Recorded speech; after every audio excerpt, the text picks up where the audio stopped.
Rivian is rolling back price hikes on pre-order vehicles following backlash from its customers. Rivian CEO RJ Scaringe apologized to customers in a letter published Thursday.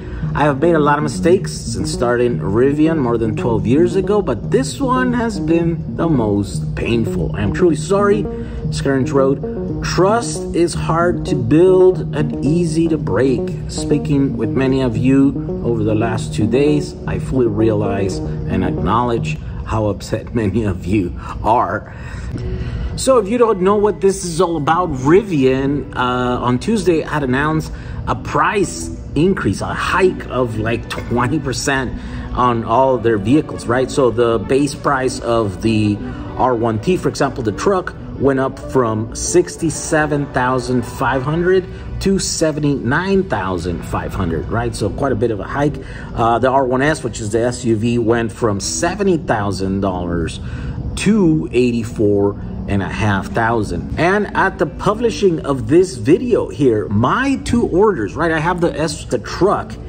That one's $73,000. The large pack's included. The Rivian Blue is $2,500.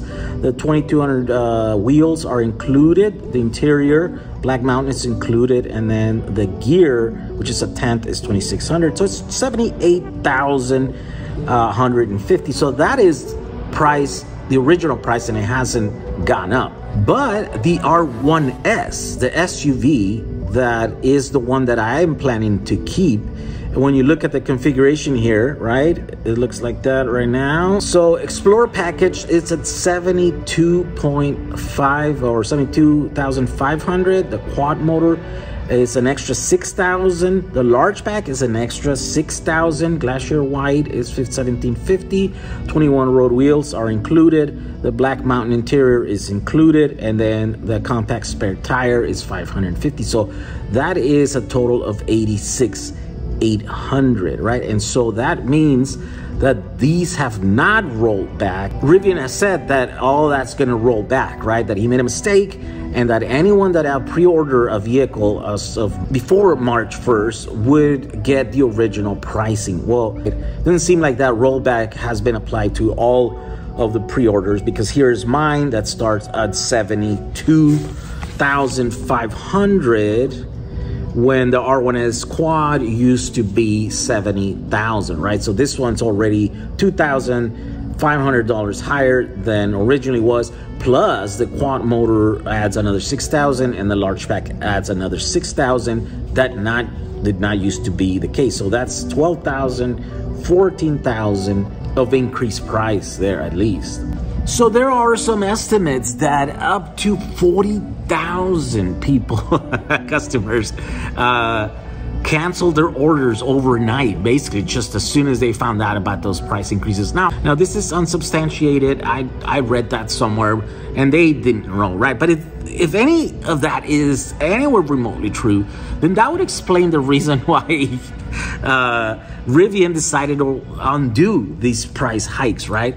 But there's still a lot of concerns, even though now they've said that the original prices, they're going to honor the original pricing, right? A lot of people, a lot of fans, a lot of customers they're still worrying about what this price and this thing that they did might mean. Like, for example, did you know there was a lawsuit brought by a former Rivian sales and marketing executive last fall, shortly before the Rivian IPO? Also raised concerns about whether the company was pricing its models too low.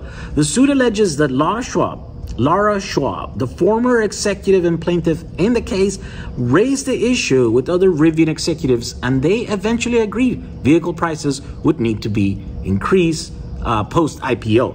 It was clear that the vehicles were underpriced, and each sale would result in a loss to the company, said the complaint, which was filed in November. Now, Rivian spokesman says that they dispute those things, but that former employee is standing by her statements in the lawsuit, right?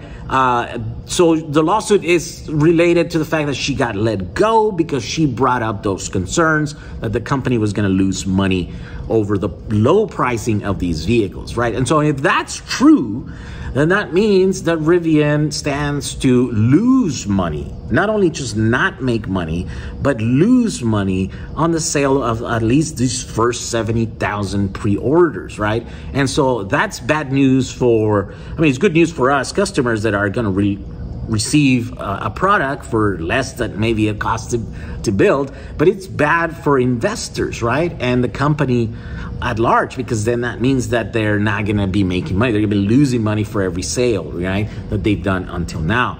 Now, any orders that are made, pre-orders that are made post March 1st, then those get the new pricing scheme, and maybe those now will have enough margins that for the company to make money.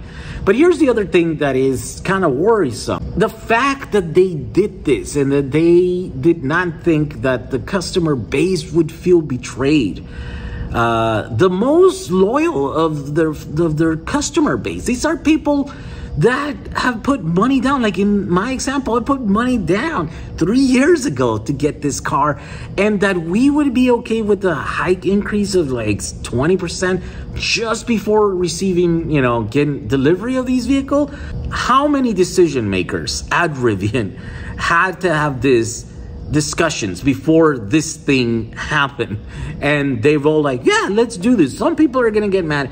All I can speculate is that most of the pre-orders are not 3 years old, enough late 2018, 2019, but most of them are 2020, 2021, right? As time goes by, more and more people know about the brand and the company, and so more people are putting their pre-orders. And so the people who are the oldest reservation holders, it's just a tiny portion of those, right? And so they're like, well, if we piss those guys off, well, they're a small number of the total amount of pre-orders, right? But they totally miscalculated, because all I saw and everything that I saw online is people are complaining that even placed an order a few weeks ago or a few months ago, right?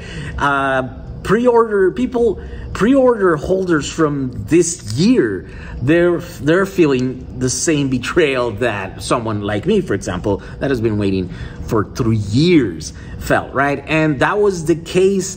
So I think because that's the backlash was so great, I think that then they had to rethink this and say like, okay, well, we'd rather lose money in these first 70,000 pre-orders than to lose the market share that they have gained up until this point. Remember, 20% of this company is owned by Amazon, and Amazon is a company that for many years, their first 10 years or something like that, did not make any money, right? Did not generate a profit. What they were doing is they were gaining market share. That's one of the strategies that big companies have, right? Instead of gaining profits for the first few years, what they do is they gain market share, because then once you get market share, then the more investment money will come in, and then that way you can then figure out how to make money in the future. An example of a company that failed at doing that was MoviePass, right? They wanted to gain market share, get us all into these little plans to watch movies for a flat fee, and then once they had everybody hooked into this service, then they would figure out how to make money later. Now it didn't work at the end, and so that is the risk here, that if their strategy is to gain just market share at the cost of losses, right, financial losses, that maybe Rivian is not going to make it as a company, and it's a legit concern, I think, right? And so some people are maybe opting for maybe not reinstating their orders if they cancel, right? Supposedly, if you cancel your order, you can go back and then you can have that restated and you get the same pricing and the same timing, so you won't lose your place in line. So they're basically giving everything back that they took away on Thursday. Now they're saying it's all back. And so even then, some people are saying like, yeah, no, I'm not going to order. Now I'm going to get some other things. And, I don't know, that might be too much. I think someone could